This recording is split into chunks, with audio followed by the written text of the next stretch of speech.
souhaitez plus d'informations concernant le K-Taping, des conseils et des astuces pour le poser, n'hésitez pas à visionner notre vidéo d'introduction en cliquant sur le lien juste ici.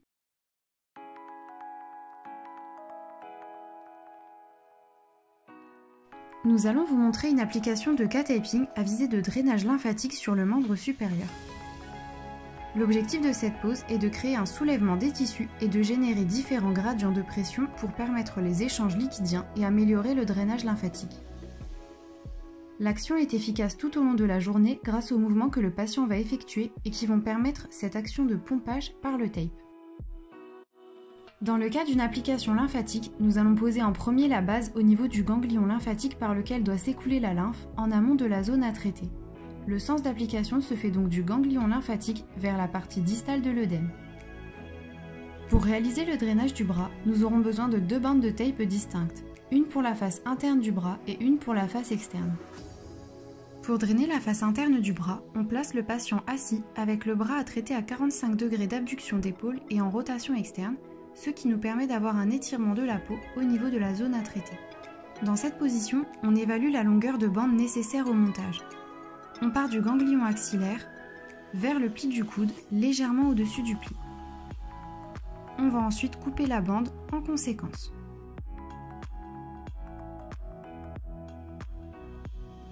On arrondit ensuite le bord supérieur de la bande qui correspond à notre base. Ensuite, nous allons couper la bande en fan. Ici, nous suivons le tracé prédéfini sur le papier protecteur. Nous coupons donc la bande en 5 fans, tout en gardant la partie supérieure de la bande intacte pour la base.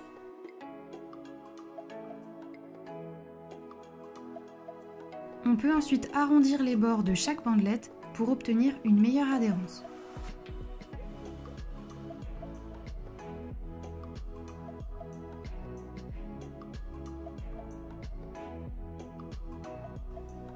On craque la bande et on enlève le papier protecteur de la base.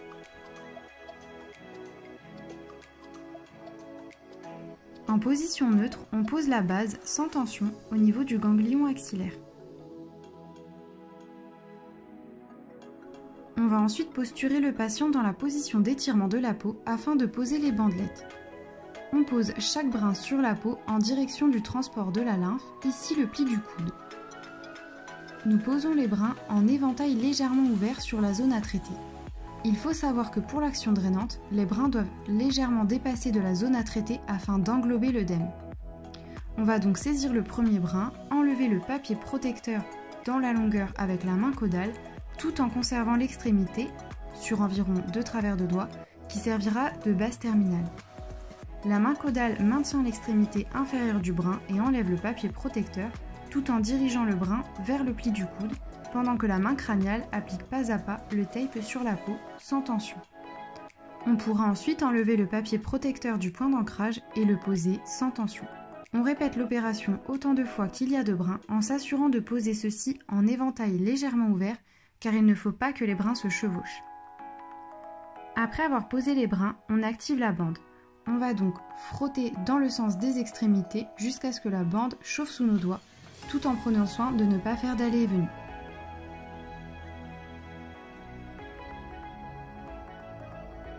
Pour drainer la face dorsale du bras, nous suivrons les mêmes principes de pose. Cependant, la position du patient lors de l'application des brins sera différente. On va jouer sur la flexion-extension de l'épaule lors de la pose. Lors de l'application sur la partie la plus antérieure, on positionne le bras du patient à environ 30 degrés d'extension d'épaule. On le positionne à environ 50 degrés de flexion pour l'application sur la partie la plus postérieure.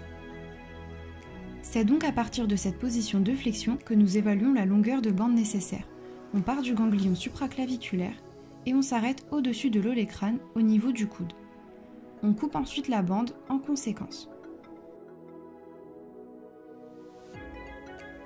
Nous pouvons ensuite préparer la bande.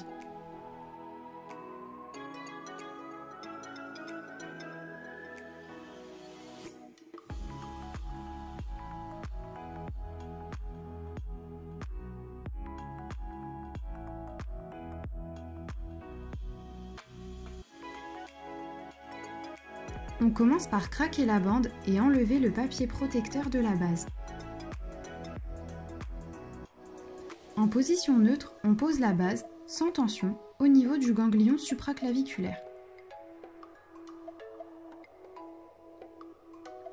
On va ensuite posturer le patient dans la position d'étirement de la peau afin de poser les bandelettes. On peut commencer par la position en extension et ainsi poser les 2 premiers brins sur la partie antérieure du bras. On pose chaque brin sur la peau en direction du transport de la lymphe, ici en direction du coude. On saisit le premier brin, on enlève le papier protecteur avec la main caudale, mais en conservant l'extrémité, environ 2 travers de doigt, pour la base terminale. La main caudale maintient l'extrémité inférieure du brin et enlève le papier protecteur tout en dirigeant le brin vers le coude pendant que la main crâniale applique pas à pas le tape sur la peau sans tension. On pourra ensuite enlever le papier protecteur du point d'ancrage et poser celui-ci sans tension. Nous répétons l'opération pour le deuxième brin, puis nous nous placerons dans la position de flexion. Une fois dans la position de flexion, nous allons faire de même pour les 3 autres brins.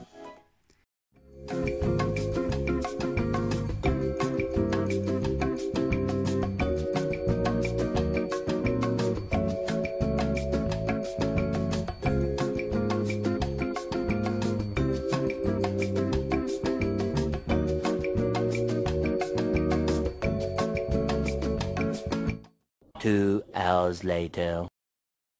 Après avoir posé tous les brins, nous allons activer la bande. On frotte dans le sens des extrémités en prenant soin de ne pas faire d'aller et venue jusqu'à ce que la bande chauffe sous nos doigts.